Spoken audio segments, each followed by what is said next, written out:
ሂራ ልብ አንጠልጣይ የህይወት ታሪክ ክፍል 11 ደራሲና ተራኪ ረዚቃ መሐመድ።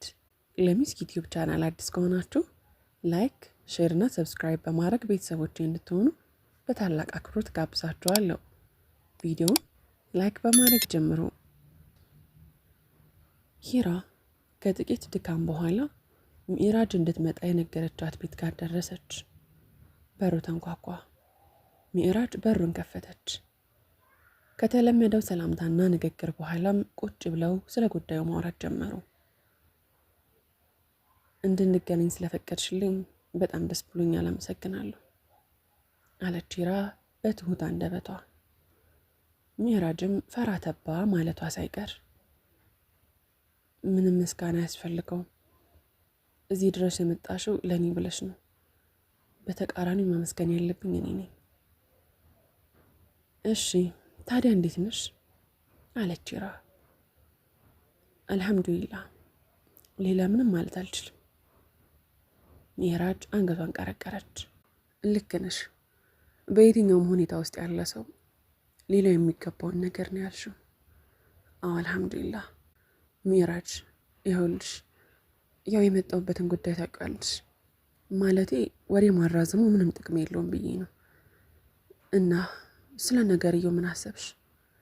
ማለቴ አሁን ባለሽበት ሁኔታ ምን ለማድረግ ነው ያቀድሽው? መፍትሄውስ ምን ይመስልሻል?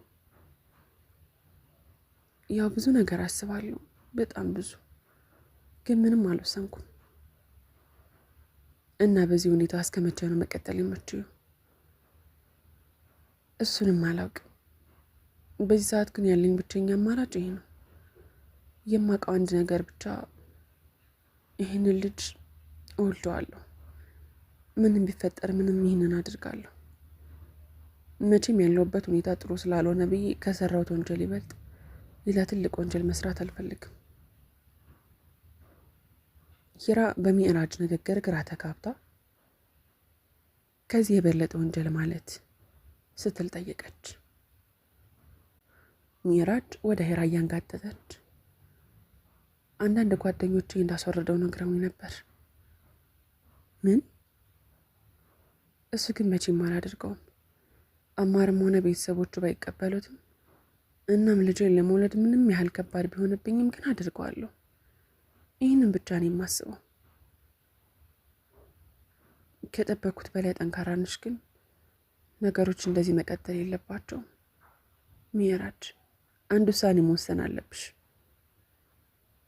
ልክ ነሽ፣ የሆነ ነገር መወሰን አለብኝ። የት ይቀራል?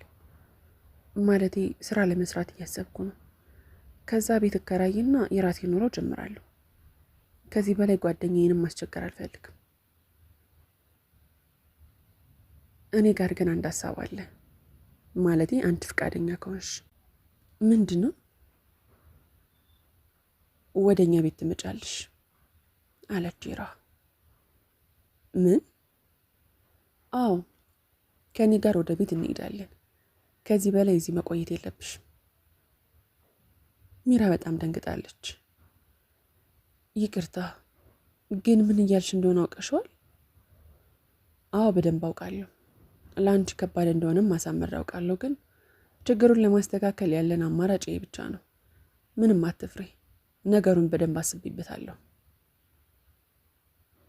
ቆይ አማር፣ እናታችሁ፣ በአጠቃላይ ቤተሰቡ እኔን እንዴት ሊቀበለኝ ይችላል?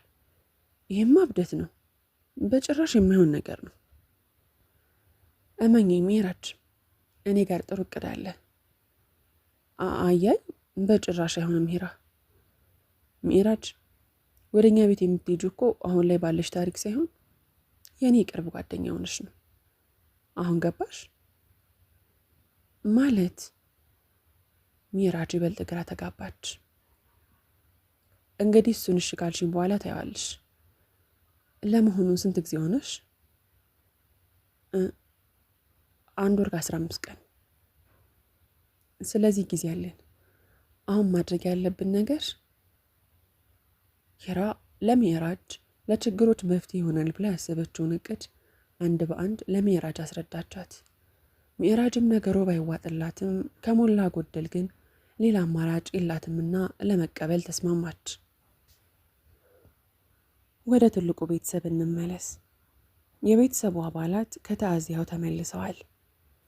አረፋዱ ላይ ሰብሰብ ብለው እንደተለመደው እያወጉ ነበር። ሂራ እና ጉዞ እንዴት ነበር እማዬ አለች። ወይዘሮ ዛህራም ጥሩ ነበር ልጄ፣ ምን እናንተ ጊዜ ሁሉም ነገር ገር ነው። ሰዓታት እንኳን ሳይሞላን የደረስ ነው። አቡዘር አንቺ ለምን እኛ ጋር አልመጣሽም አለ ወደ ሂራ እየተመለከተ።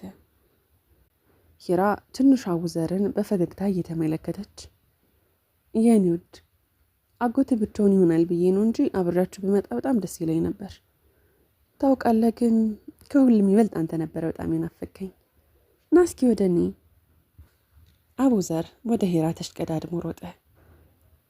እኔም ናፍቀሽኝ ነበር አለ በጣፋጭ አንደበቱ። እና ብቻችሁ እንዴት አሳለፋችሁ? ይደብር ነበር አይደል አለች ሳራ። ቀላል ይደብራል፣ ያለ እናንተ ቤቱ በጣም ነው የሚያስጠላው። ግን ያው እኔም አንዳንድ ጉዳዮች ነበሩብኝና ደግሞ ትላንትና ከአኮ ጋር መስጂድ ሄደን ነበር። ወይዘሮ ዛህራ ደንገጥ ብለው መስጂድ ነው ያልሽው ልጄ? አዎ እማዬ፣ ብታይ አኮ በጣም ደስ ብሎት ነበር። በዛ ላይ ጓደኛውም አብሮት ነበር። የትኛው ጓደኛው? ካሊድ ነው ስሙ። ካሊድ እኮ የኛው ካሊድ። ቆይ መች ተመልሶ ነው አለች ወይዘሮ ዛህራ። ሂራም ለመልሱ ፈጠን ብላ ብዙም አልቆይም መሰለኝ። አልሐምዱሊላህ፣ አሁን ልጅ እውነተኛ አጫዋች አገኘ ማለት ነው። ብታይ እንዴት አይነት ጥሩ ልጅ መሰላችሁ። እኔ ግን አላወቅኩትም አለች ሳራ። አዎ አንቺ አታውቂውም ልጄ። አይ ካሊድ ብላ ፈገግ አለች ወይዘሮ ዛህራ። በቃ እማዬ እኔ ቡናውን ላቀራርበው ብላ ሂራ ከመቀመጫዋ ተነሳች። እሺ ልጄ፣ በዛው ልጆቹንና አክስትሽን ቀስቅሻቸው። እሺ እማዬ። ምሽት ላይ የሂራ በር ተንኳኳ። ይግቡ። አማር ነበር። ደህና መሸሽ? አልሐምዱሊላህ ደህና መሻ። አንተ በሰላም ነው በዚህ ሰዓት? አዎ በሰላም ነው። ማለቴ ጉዳዩ ከምን እንደደረሰ ልጠይቅሽ ነው እህቴ። ገባኝ፣ ግን ምንም አይነት ጥያቄ መጠየቅ እንደማትችል ነግሬህ ነበር። አልቻልኩም እህቴ፣ በጣም ጨነቀኝ። አዎ በደንብ መጨነቅ አለብህ፣ ግን ስለዚህ ጉዳይ ሳይሆን ስለ ትምህርት መጨነቅ እንዳለብህ ተነጋግረን ነበር። ደግሞ በዚህ ፍጥነት ምንም ነገር ሊቀየር አይችልም። እሱማ ልክ ነሽ። ለማንኛውም ባጭሩ ለመናገር ያህል ነገሩ መጥፎ ሁኔታ ላይ አይደለም። አማር ነገርየው ምን እንደሆነ ግራ ገባው። ያ ማለት ሚራጅን አናግረሻታል ማለት ነው? አማር እባክሽ እህቴ ይህንን ብቻ መልሽልኝ። እሺ አናግሬያታለሁ። እሱ ብቻ ሳይሆን በአካልም ተገናኝተን ነበር። እውነት? አዎ አታምነኝም እንዴ? አያይ እንደዛ ሳይሆን እና ግን እንዴት ናት? ማለቴ ደህና ናት። ደህና ናት ለማለት በጣም ከባድ ነው። ግን ያው ከሞላ ጎደል አልሐምዱሊላህ ደህና ናት። ግን በአንተ በጣም ተናዳለች። ልክ ናት። እና አሁን ምንድን ነው የምናደርገው? ምንም አናደርግም አማር። እንዳልኩ ጉዳዩ ከዚህ በኋላ የኔ ሆኗል።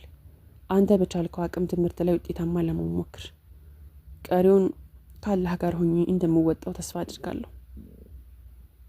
እሺ እህቴ አመሰግናለሁ። እሺ ደህና ደሪ። ደህና አደር አማር። አቤት እህቴ። አታስብሽ፣ ደስተኛ የምትሆንበት ቀን ይመጣል ኢንሻአላህ እህቴ። የሚዕራጅ ጓደኛ የሆነችው ካሚላ ሂራ ባደረገችው ነገር መደመሟን እየተናዘዘች ነው። የሚገርም ነው። የእውነት በጣም ጥሩ ሰው ናት። አዎ ትመስላለች። ይህንን ሁሉ ለእኔ አስባ ይዛ መምጣቷ ተገርሜያለሁ አለች ሚራጅ ሄራ ያመጣችላትን አስቤዛና የውበት መጠበቂያዎችን እያገላበጠች። ግን ይበልጥ ያስገረመኝ ላለውበት ችግር መፍትሄ ይሆናል ብላ ያቀረበችው ሀሳብ ነው። ምን አለችሽ? አለች ካሚላ። አረ የማይሆን ነገር ነው። ወደ ቤታቸው እንድንሄድ ጋበዘችኝ። ምን ጋበዘችኝ ማለት አልገባኝም። ያው አበራቸው እንድኖር ነው። ሌላ ምን ይሆናል እንዴ? እሺ ግን ማለቴ አንቺ ምን አልሻት? እኔማ ላስብበት አልኳት። ይገርማል። ማለቴ ይህች ሴት ያለሽበትን ሁኔታ እያወቀች ቤት ድረስ እንሂድ ካለችሽ የሆነ ያሰበችው ነገር አለ ማለት ነው እኮ። እኔም እኮ እሱ ነው ግራ የገባኝ። ምን ሊሆን ይችላል ጓደኛዬ? እኔ እንጃ። ሚራዬ ግን የሆነ የተማመነችበት ነገር አለ። እንደዛ ባይሆን ቤቷ ድረስ አትጋብዝሽም ነበር። አላውቅም ካሚላ፣ ግን በጣም የከበደኝ ነገር አማር እዛ ቤት መኖሩ ነው። ቆይ እንዴት ብዬ ነው ምንም እንዳልተፈጠረ ቀጥ ብዬ ቤቱ ድረስ የሚሄደው? ልጅን እኮ በሆዴ ተሸክሜ ያለው በጣም ከባድ ነው። እና እኔ ጋር እዚህ መኮራመት ይሻልሻል። ደግሞ አንቺ ፈልገሽ አይደለም፣ እህቱ ስለፈለገሽ ነው ወደ ቤታቸው የምትሄጂው። እና ቆይ እንደሄድ እየነገርሽኝ ነው? እንደዛ ትፈልጊያለሽ? ሚራዬ፣ ምን እንደማስብ በደንብ ታውቂያለሽ። በጭራሽ ከኔ እንድትርቂ አልፈልግም። የእውነት እኔ ጋር ብትኖሪና በምችለው አቅም ባግዝሽ ደስ ባለኝ። ግን ይሄ ኖሮ ለአንቺ አይገባሽም። እርጉዝ ነሽ። እንክብካቤና ምቾት ያለው ቤት ያስፈልግሻል። ከአንቺ በላይ ደግሞ ውስጥሽ ላለው ሕፃን እና ይሄ ነው ሀሳብሽ? አዎ። ኡፍ እሺ ይሁን። ግን እንዴት ብዬ ነው አማር ያለበት ቤት ውስጥ የምኖረው? እንዴት? ሚራ፣ አሁን በሴትነትሽ የምትኩራሪበትና በደል ላደረሰብሽ ሰው ፊትሽን የምታዞርበት ጊዜ አይደለም።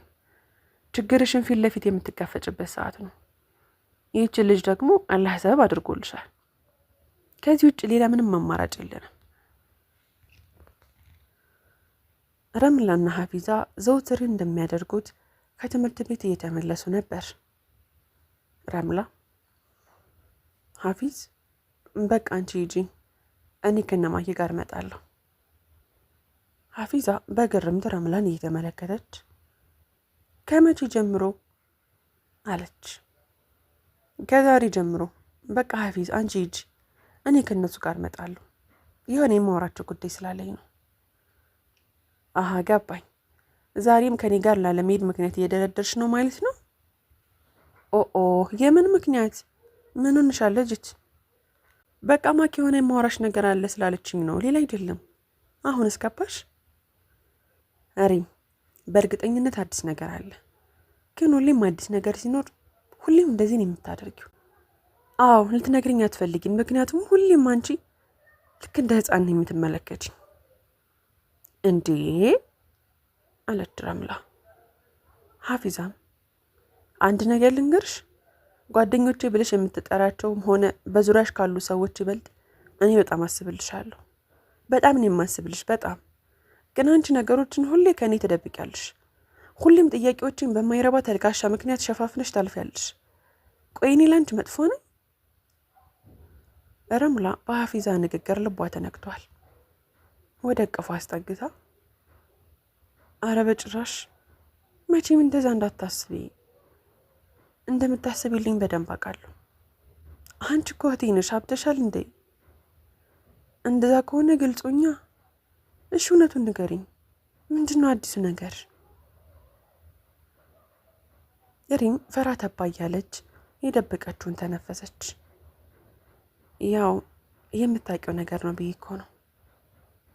ማለት ኢብራሂም ተመልሷል። እናገኘሽው? አንዴ ብቻ? እሺ አሁንስ ሀሳቡን ግልጽ አድርጎልሻል? አይ ሌሎች ችግሮች አሉበት፣ ስለዚህ ጉዳይ አላወራንም። ሪም ደስታሽ ለእኔም ደስታዬ ነው። ስለ ነገርሽን ደግሞ ደስ ብሎኛል። ግን ሁሌም ቢሆን አንድን ነገር አስታውሽ፣ መቼም ቢሆን ሀረም ነገር ውስጥ እንዳትገቢሽ። ረምላ በስስት እህቷን በድጋሚ ቅፍ አደረገቻት። መቼም የኔ ወድ ምንም አይነት ሁኔታ ውስጥ ብሆን እንደዚህ አይነት ነገር ውስጥ እንደማልገባ በአላህ ስም ቃል እገባልሻለሁ። አመሰግናለሁ እህቴ። ሂራ ዛሬም ከዓላማዋ አልተዘናጋችም። የእናት ዛህራን የተውሂድ ድክመት ቀስ በቀስ ለማስተካከል እየጣረች ነው። ሂራ ቤት ማንም አለመኖሩን ካስተዋለች በኋላ ስለ ተውሂድ የሚናገረውን ዳዕዋ ቲቪ ላይ ፍላሹን ሰክታ አስጀመረችው።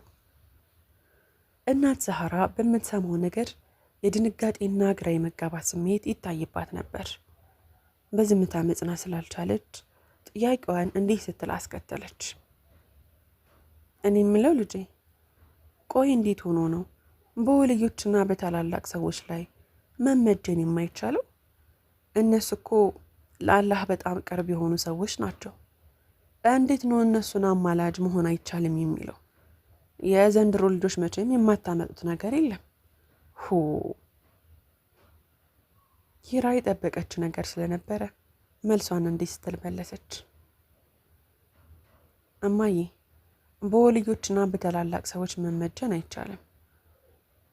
እሱን ደግሞ ያለው አሁን የሚናገረው ሰው ሳይሆን በቁርአንና በሐዲስ በግልጽ የተቀመጠ ጉዳይ ነው። እውነትሽን ነው ልጄ? አዎ እማዬ። ቆይ ከመጀመሪያው እኛ ሰዎች ለምንድን የምንመጀ ነው? እንዲሳካለን የምንፈልገውን ነገር ሲኖር፣ ያስጨነቀን ነገር ሲኖር፣ በአጠቃላይ ሀጃ ሲኖርብን ነው አይደል? እሱማ ግልጽ ነው።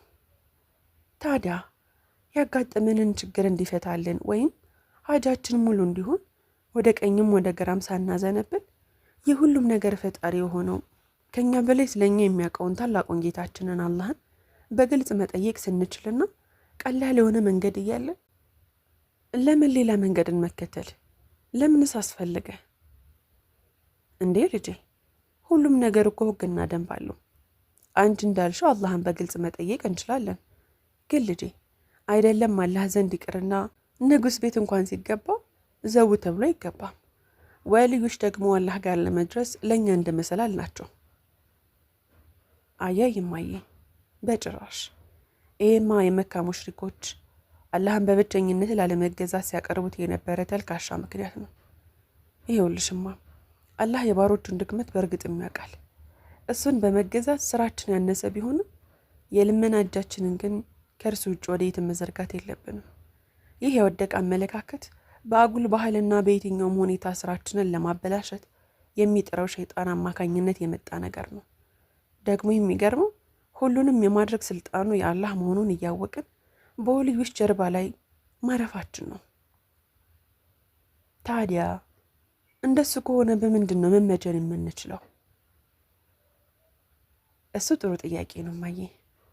በአላህ መልካም ስሞች፣ በታላቅነቱ፣ በቻይነቱ፣ በአሸናፊነቱ፣ በአጠቃላይ በአላህና በአላህ ብቻ እና በውዱ ነቢያችን አለይሂ ሰላቱ ወሰላም እንዲሁም በሰራነው መልካም ስራ መመጀን እንችላለን።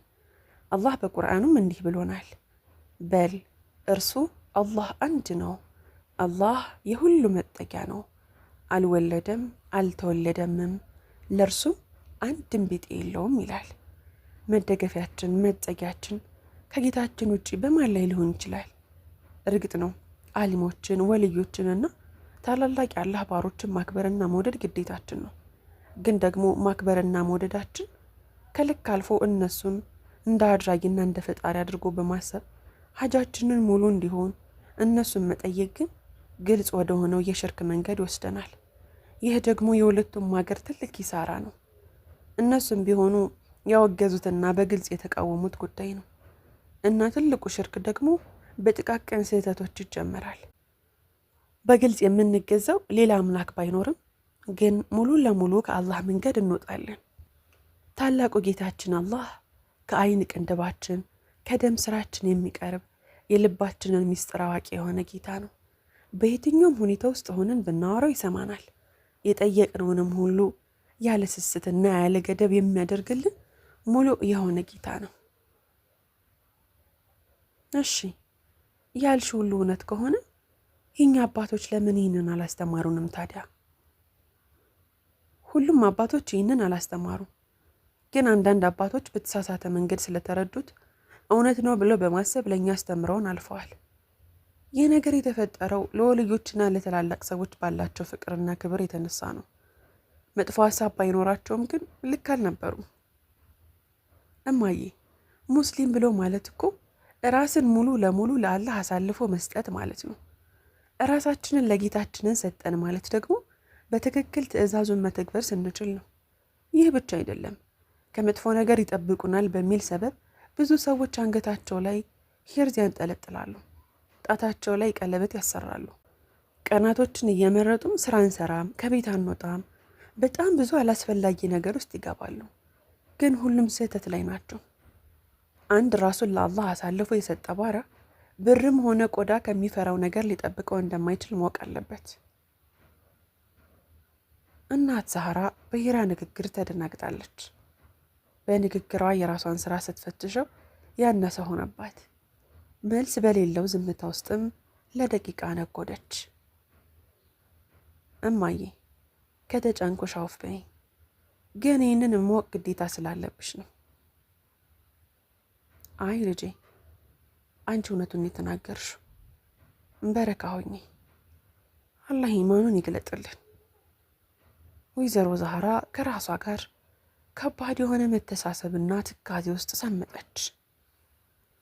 ውድና የተከበራችሁ የሚስኪት ዩቲዩብ ቻናል ተከታታዮች ሂራ ክፍል 12 ይቀጥላል። ታሪኩን ከወደዳችሁት ላይክ፣ ሼር፣ ሰብስክራይብ ማድረጋችሁን እንዳትረሱ። በቀጣዩ ክፍል እስከምንገናኝ ድረስ በያላችሁበት ቀንና ሌላችሁ ሸጋ ይሁንልኝ።